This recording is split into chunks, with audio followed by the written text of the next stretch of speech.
ቻናል የቤተሰቦች እኔ በጣም ደህና ነኝ፣ እግዚአብሔር የተመሰገነ ይሁን። ዛሬም ደግሞ በተለየ ሀሳብ ወደ እናንተ መጥቻለሁ። እንግዲህ ለህይወታችን፣ ለጤናችን፣ ለትዳራችን፣ ለስራችን፣ ለሁሉ ነገራችን ይጠቅማል ብዬ የማስበውን ነገር ይዤ ወደ እናንተ መጥቻለሁ። በየጊዜው እንደዚህ አይነት አጫጭር መልእክቶችን አስቀምጣለሁ። ይጠቅማል ካላችሁ ለሌሎች ሼር በማድረግ ከኔ ጋር እንድትሆኑ ግብዣዬ ነው። እንግዲህ ዛሬ ማካፈላችሁ ሀሳብ በዙሪያችን ካሉ ክፉ ሰዎች ወይም ደግሞ ከክፉ ሀሳባቸው ህይወታችን እንዴት እንጠብቅ፣ እንዴት እንከላከል። ምክንያቱም መጽሐፍ ቅዱስ ሲናገር እናንተ የራሳችሁ አይደላችሁ በዋጋ ተገዝታችኋል ስለሚል ህይወታችን የኛ አይደለም። ስለዚህ እግዚአብሔር የሰጠን ባደራ የተቀበልነው ህይወት ነው የያዝነው። ስለዚህ ህይወታችን የምንንከባከበው የምንጠብቀው ነገር ስለሆነ ወይም ደግሞ አደራ ስለሆነ አንዱ የምንንከባከበው ወይም ደግሞ የምንከላከለው በክፉ ሰዎች ከሚደርስብን ሀሳብ ከክፉ ሰዎች ራሳችንን እየተከላከልን ነው ማለት ነው። ስለዚህ አንዳንድ ጊዜ አብሮ በመኖር ውስጥ ሊሆን ይችላል፣ አብሮ በመስራት ውስጥ ሊሆን ይችላል፣ አብሮ በማገልገል ውስጥ ሊሆን ይችላል፣ አብሮ ከጎረቤት ጋር ሊሆን ይችላል። ህይወታችንን ሊጎዱ የሚችሉ በአብሮ ቆይታ ውስጥ በአብሮነት ውስጥ አብሮ ብዙ ጊዜ ከመገናኘት ብዙ ጊዜ ሻይ ከመጠጣት ወይም አብሮ ከመስራት ሊሆን ይችላል። ክፉ ሀሳብ ያላቸው ሰዎች እኛ ላይ ትራንስፈር እያደረጉ ህይወታችንን እየጎዱ ያሉ ሰዎች ይኖራሉ አይደለም። ስለዚህ አንዳንድ ጊዜ ሰዎች ይህንን ነገር በግልጽ አይናገሩትም። ማለት በቃ አንዳንድ ጊዜ መንፈሳዊ ነገር ይይዛቸዋል። ግን ህይወታችን እንዳልኳችሁ ባደራ የተቀበልነው ስለሆነ የኛ አቋም ወይም ደግሞ የውሳኔ ህይወት ነው። ሰው የመረጠውን ነው የሚኖረው። ከመጀመሪያ ጀምሮ የአዳምና ሔዋን ህይወት ብታዩ ምርጫቸውን ነው የኖሩት። በዚህም ዘመን እናንተ በተለይ ደግሞ የእግዚአብሔርን ነገር ከበራልን በኋላ የአቋም ሰው ልንሆን የውሳኔ ሰው እንድንሆን ደግሞ የእግዚአብሔርን ቃል ያሳስበናል ማለት። ስለዚህ በእነዚህ ክፉ ሰዎች እና በሀሳባቸው እንዳንጎዳ ለእኛ ጠቃሚ የሚመስሉ በፊት ለፊት ስታያቸው ለእኛ የሚያስቡ የሚመስሉ ግን ደብል ፌስ የሆኑ ሰዎች አሉ። ከጀርባችሁ ሴራን የሚያሴሩ በቃ ያልዳነ ሰው እንኳን የማያደርገውን ነገር እያደረጉ መጥፎ ሀሳባቸውን ወደ እናንተ ድሮፕ ካደረጉ በኋላ ያን ሀሳባቸው ደግሞ ህይወታችሁን እየተቆጣጠረ መጸለይ እንዳትችሉ፣ እንደ መንፈሳዊ ሰው ማሰብ እንዳትችሉ፣ መጀመሪያ የነበረውን ቅንነታችሁን እየተበላሸ ሲሄድ ከነበራችሁበት ከፍታ እየወረዳችሁ ስትሄድ አንዱ በህይወታችሁ ወይም በህይወታችን ጉዳት እያደረሰብን ያለው ምንድነው? የነዚህ ሰዎች ሀሳብ ነው። ስለዚህ መጽሐፍ ቅዱስ ስለዚህ ነገር ምን ይላል? እኛ ምን ማድረግ ይኖርብናል? እንደዚህ ደብል ፌስ ከሆኑ ሰዎች፣ አስመሳይ ከሆኑ ሰዎች፣ ወዳጅ ከሚመስሉ የጠላት ሀሳብ ያላቸው ሰዎች ህይወታችንን እንዴት ነው ፕሮቴክት ማድረግ ያለብን? ምክንያቱም ሰው ሀሳቡ ከተበላሸ ድርጊቱ ይበላሻል። ድርጊት የሀሳብ ውጤት ስለሆነ በድርጊት ከመገለጣችን በፊት ከመንፈሳዊ ነገር ጎለን እንደ ማንኛውን ሰው መኖር ከመጀመራችን በፊት ልንወስደው የሚገባ በጣም ወሳኝ የሚጠቅም ህይወታችንን ፕሮቴክት የምናደርግበት ህይወታችንን የሚከላከልበት ኢቭን ጤናችንንም የምንጠብቅበት ትዳራችን ሊሆን ይችላል፣ ስራችን ሊሆን ይችላል። እያንዳንዱ ነገራችን ስለሚነካ ይሄ ነገር ከመነካቱ በፊት በዚህ ውስጥ ገብተን ዋጋ ከመክፈላችን በፊት ልናደርጋቸው የሚገቡ ነገሮች አንድ 4 ነገሮች ይዤ መጥቻለሁ። እሱ እንደ መናገር ነው የመጣሁት ማለት ነው። የመጀመሪያ መጽሐፍ ቅዱስ ምሳሌ 14:15 ላይ እንደዚህ የሚል ቃል አለ።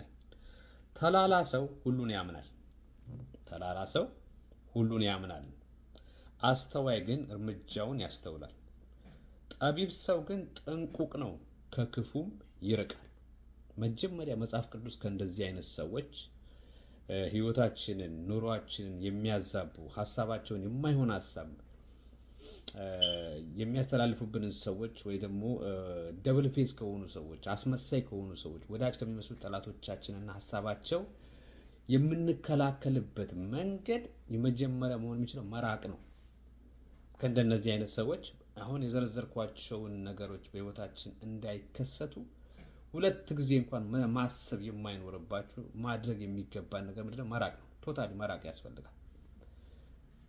በጥንቃቄ መኖር መጽሐፍ ቅዱስ እንደነገርኳችሁ ህይወታችን ባደራ የተቀበልነው ህይወት ስለሆነ በጥንቃቄ በማስተዋል በጥበብ እግዚአብሔርን እየፈራችሁ የምትኖሩበት ህይወት ነው ከእግዚአብሔር የተካፈላችሁት። ልክ ከነዚህ አይነት ሰዎች ደግሞ በኖራችሁ ቁጥር ሀሳባቸው ወደ እናንተ ትራንስፈር ስለሚያደርጉ እነዚህን ነገር ነው የሚቀማችሁ። አስተዋይ እንዳትሆኑ፣ ተላላ እንድትሆኑ፣ ደፋር እንድትሆኑ፣ ህይወታችሁ እንዲቀጭጭ፣ ነገር ሁሉ መንፈሳዊ ነገር ኖርማል እንዲሆንባችሁ ያደርጋል። ምን የክፉ ሰዎች ሀሳብ ወዳጅ የሚመስሉ ጠላቶቻችን የሆኑ ሰዎች ወደኛ የሚያስተላልፉት ክፉ ሀሳብ ማለት ነው።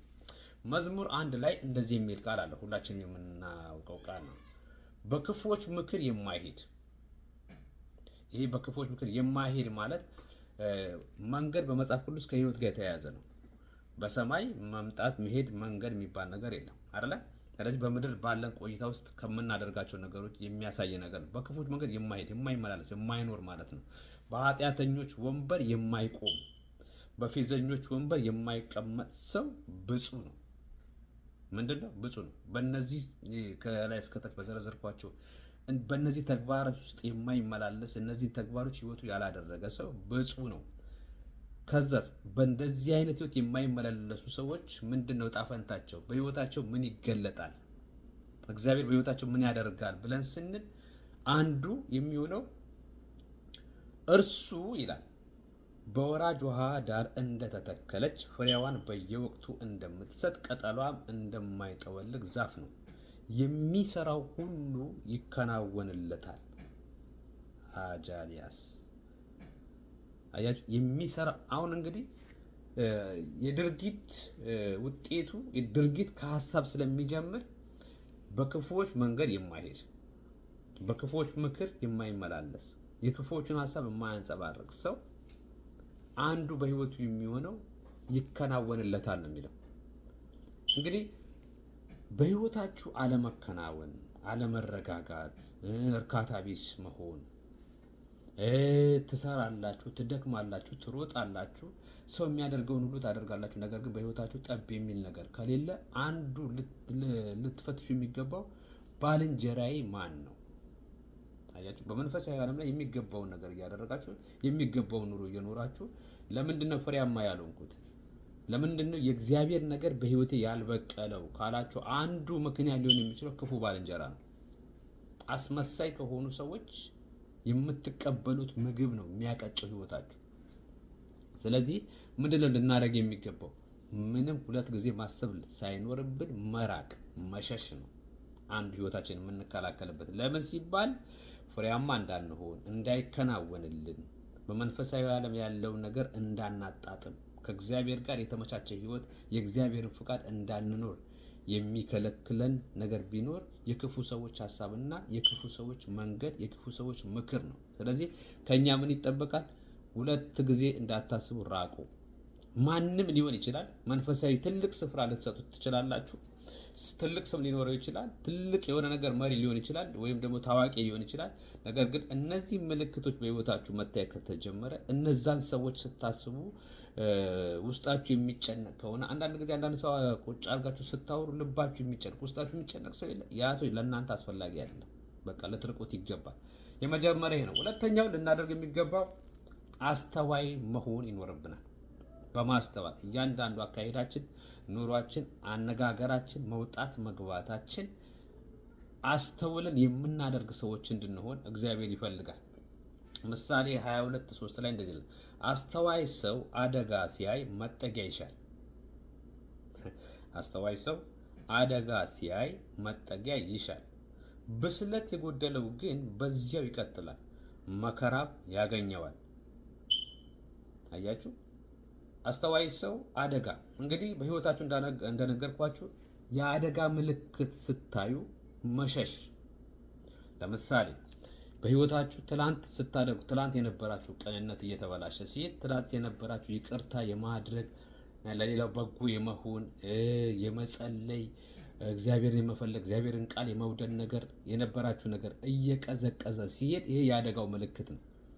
ከክፉ ባልንጀሮች ጋር በመሆናችሁ ብቻ ከክፉ ሰው ጋር ከክፉ ጎረቤት በሉት ዘመድ በሉት ምንም በሉት ከዚህ ሰው ጋር ብዙ ጊዜ የምታሳልፉት ሰው በህይወታችሁ ላይ የሚያሳየው አደጋ ምልክት ይሄ ሆኖ ከታየ አንዱ ልናደርግ የሚገባ ማስተዋል ይኖርብናል። ምን እያደረግኩ ነው? እንዴት ነው መውጣት መግባት? ምንድነው በህይወቴ እየሆነ ያለው ነገር? ቆም ብለን ልናይ ይገባል። የእግዚአብሔር ቃል ስለሚያሳስብን የእግዚአብሔር ቃል ስለሚለ ማለት። ስለዚህ ምን ይላል? አስተዋይ ሰው አደጋ ሲያይ እንደዚህ አይነት አደጋ ሲያይ በህይወቱ እየተከናወነ ያለውን ነገር ሲያይ መጠጊያ ይሻል ማለት ነው። እንዴት ነው ራሴን የማድነው? እንዴት ነው ከዚህ ነገር መውጣት የምችለው ብሎ ራሱን የሚያድንበትን ነገር ይፈልጋል ነው የሚለው። ብስለት የሌለው ሰው ግን በዚያው ይቀጥላል። በቃ እየተጎዳ ንቁ መንፈሳዊ ሰው ነው። በቃ ነገ እግዚአብሔር ይቀይረዋል። በቃ ጸልያለሁ እያለ በህይወቱ እየተሸረሸረ ነገሩን እየቀነሰ ወይም ትጋቱን እየቀነሰ ፍሬያማ ሳይሆን አጉረምራሚ እንደሆነ ይቀጥላል። ለምን? ብስለት የለው።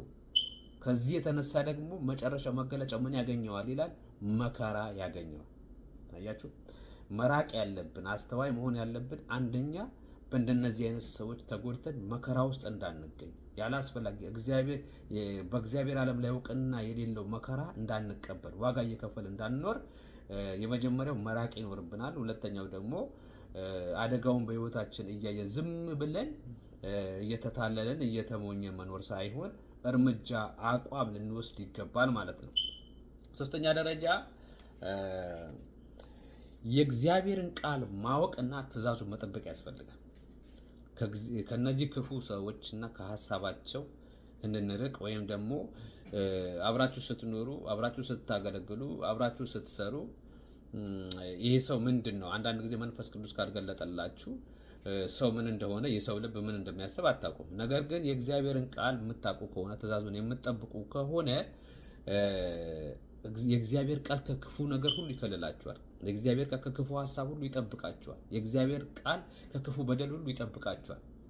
ስለዚህ የእግዚአብሔርን ቃል ማወቅ ባወቅነው ልክ ደግሞ ትእዛዙን መጠበቅ ከነዚህ ክፉ ሰዎች ከክፉ ሀሳባቸው ከማይጠቅመን ከጋርቤጅ አስተሳሰብ ይጠብቀናል። መጽሐፍ ቅዱስ አንድም መዝሙር 119 ቁጥር 11 ጀምሮ ከ9 እስከ 11 ስታነብ ጉልማሳ መንገዱን በምን ያቀናል? ጥሩ ጥያቄ ነው። ቃልህን በመጠበቅ ነው። 4 ነጥብ። ጉልማሳ መንገዱን በምን ያነጻል ካለ በኋላ ቃልህን በመጠበቅ ነው ብሎ 4 ነጥብ። ቃልህን በመጠበቅ ውስጥ መንገዱን ያነጻል፣ አካሄዱን ያነጻል፣ ያያል። እግዚአብሔር አይኑን ይከፍትለታል። ከዛስ በፍጹም ልቤ ፈለግኩ፣ ከትእዛዝህ አታርቀኝ፣ አንተን እንዳልበድል ቃልህን በልቤ ሰወርኩ። አያችሁ፣ አንተን እንዳልበድል ቃልህን በልቤ ሰወርኩ። አያችሁ፣ ሰው የእግዚአብሔር ቃል እውቀት ከሌለው፣ የእግዚአብሔር ቃል በውስጡ እየበዛ ካልሄደ፣ የእግዚአብሔር ቃል የማንበብ ልምድ ከሌለው፣ ከእግዚአብሔር ጋር የመገናኛ ልምድ የሌለው ሰው ለሁሉ ነገር የተጠቃ ነው የሚሆነው። ለክፉ ሰዎችና ለሀሳባቸው የተጠቃ ነው የሚሆነው። ስለዚህ አንደርማይንድ እየተደረገ ነው የሚኖረው። በተጽዕኖ ውስጥ ነው የሚኖረው። ስለዚህ ከነዚህ ነገሮች ውስጥ ለመውጣት በትክክል የእግዚአብሔርን ፍቃድ ለመኖር እግዚአብሔር የሚያስበውን ለማሰብ እግዚአብሔር ትክክል የሚለው ትክክል ነው ለማለት በእግዚአብሔር ዓለም ላይ ምን እየተከናወነ ነው ያለው፣ የእግዚአብሔር ቃል ምን ያስተምረኛል የሚለውን ነገር ለማወቅ የእግዚአብሔርን ቃል በልባችን ልንሰውር ይገባል። እሱ ነው አስተዋይ እንድትሆኑ የሚያደርጋችሁ። እሱ ነው ከክፉ ነገር የሚጠብቃችሁ።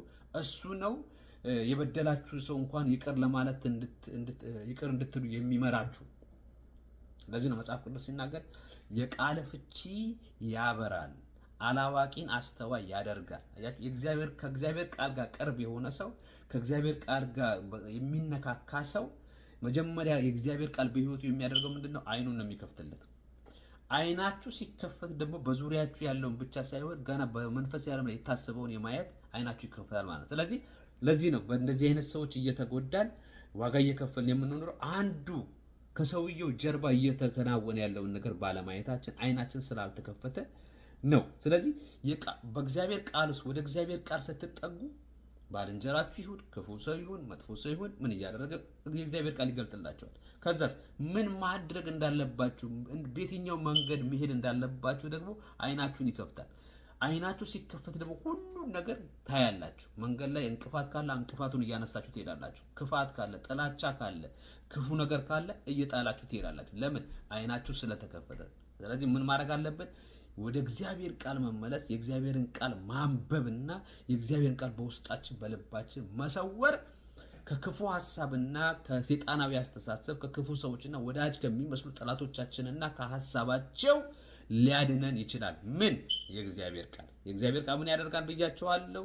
አንደኛ እንዳትበድሉ፣ ሁለተኛ ደግሞ የሚበድላችሁን ሰው የምታውቁበት መንገድ ያሳያችኋል። ሌላውስ የቃሉ ፍቺ ምን ይላል? ያበራል፣ አስተዋይ ያደርጋል። ብዙ ጊዜ የምንጎዳበት መንገድ ወይም ደግሞ የምንጎዳበት መንገድ አስተዋል ከማጣት እውቀት ማስተዋልን ከማጣት እውቀት ከማጣት የሚመጣ ነው። ስለዚህ የእግዚአብሔርን ቃል ስታውቁ ደግሞ እነዚህ ነገሮች በሕይወታችሁ መብቀል ይጀምራሉ። የመንፈስ ፍሬዎች መብቀል ይጀምራሉ። እግዚአብሔር ማወቅ መብቀል ይጀምራል። ማስተዋል መብቀል ይጀምራል። ለምን? የእግዚአብሔር ቃል ወደ እግዚአብሔር ቃል ተጠግተናል። የእግዚአብሔርን ቃል እያወቅን ስለምንሄድ። ስለዚህ አንዱ ከመጥፎ ሐሳብና ከክፉ ሰዎች ሐሳብ ራሳችንን የምንጠብቅበት መንገድ ለዛሬ አንዱ የሚሆነው ምንድነው? የእግዚአብሔርን ቃል ማወቅና በቃሉ ውስጥ መኖር፣ ትእዛዙን መጠበቅ ነው። ክብር ለእግዚአብሔር ነው። የመጨረሻውና አራተኛው እስካሁን ያወራናቸው ነገሮች ሁሉ በህይወታችን ደግሞ እንዲበቅሉ መታየት እንዲጀምሩ አንዳንድ ጊዜ መንፈሳዊ ንግግር ብቻ የሚመስላቸው ሰዎች አሉ። ኖ፣ መንፈሳዊ ነገር ሪል ነው፣ የሚታይ ነው፣ የሚጨበጥ የሚዳሰስ ነው። እነዚህ የጸለይናቸው ነገሮች ወደ መታየት እንዲመጡ ወይም ደግሞ በእንደዚህ አይነት ማቹሪቲ በእንደዚህ አይነት ማስተዋል እንድንወጣ እንድንገባ የሚያደርገን የመጨረሻው ብዬ ያሰቡ ምንድን ነው? ጸሎት ነው። የሚጸልዩ ሰዎች ከክፉ ነገር ያመልጣሉ። የሚጸልዩ ሰዎች ከብዙ ነገር ማምለጥ ይችላል። እንግዲህ አንዳንድ ጊዜ ጸሎት ሲባል መጸለይ የሆነ ነገር ብቻ የምንቀበልበት ብቻ አድርገው የሚያስቡ ሰዎች አሉ። ኖ፣ እሱ ብቻ አይደለም። እሱ ሊሆን ይችላል። ጸሎት ግን ሪሌሽንሺፕ ነው፣ ከእግዚአብሔር ጋር ግንኙነት ነው፣ የአባትና የልጅ ግንኙነት ነው። ስለዚህ ስትጸልዩ ያዕቆብ 4:6 ማየት ትችላላችሁ። ያዕቆብ 5:16፣ ፊልጵስዩስ 4:6 ጸሎት የሚለውን ነገር ስታስቡ ከእግዚአብሔር ጋር ያለን ግንኙነት ነው። ስንጸልይ ደግሞ እግዚአብሔር አምላክ የተሰወሩ ነገሮችን ይገልጥልናል። እግዚአብሔር ማስተዋል ይሰጠናል፣ ዊዝደም ይሰጠናል፣ በብዙ ነገር ይባርከናል። ስለዚህ ክርስቲያን እነዚህ ሁለት ነገሮች በህይወቱ የማይታዩ ከሆነ ለብዙ ነገር የተጋለጠ ነው። አንዳንድ ሰው ቁጭ አድርጋችሁ ስታወሩት በጣም የተረበሸ ሰው ነው። አንዱን ይጀምራል፣ አንዱ የጀመረውን ሐሳብ አይጨርስም፣ 3-4 ሐሳብ ያነሳል። በቃ በብዙ ነገር የታወቀ ሰው ነው። ቢኮዝ በውስጡ የሰወረው ቃል የለውም፣ ከእግዚአብሔር ጋር ግንኙነት የለውም። ይሄ ምልክቱ ነው፣ የአደጋው ምልክት ነው። ስለዚህ ክርስቲያን ሁለት ነገሮች ያለምንም ድርድር ሊያደርግ ይገባል። አንደኛው የእግዚአብሔርን ቃል ማንበብ፣ ሁለተኛው ደግሞ መጸለይ ነው። በዚህ ሁኔታዎች ስትሆኑ ይሄንን ነገር ላይፍ ስታይላችን ስናደርግ እንዳነሳሁት ከክፉ ሰዎችና ከሐሳባቸው ከማይጠቅሙ ነገር ራሳችንን መከላከል እንችላለን። ለዛሬ በዚህ ላይ ያበቃለሁ። በሚቀጥለው እንገናኛለን። መልካም ጊዜ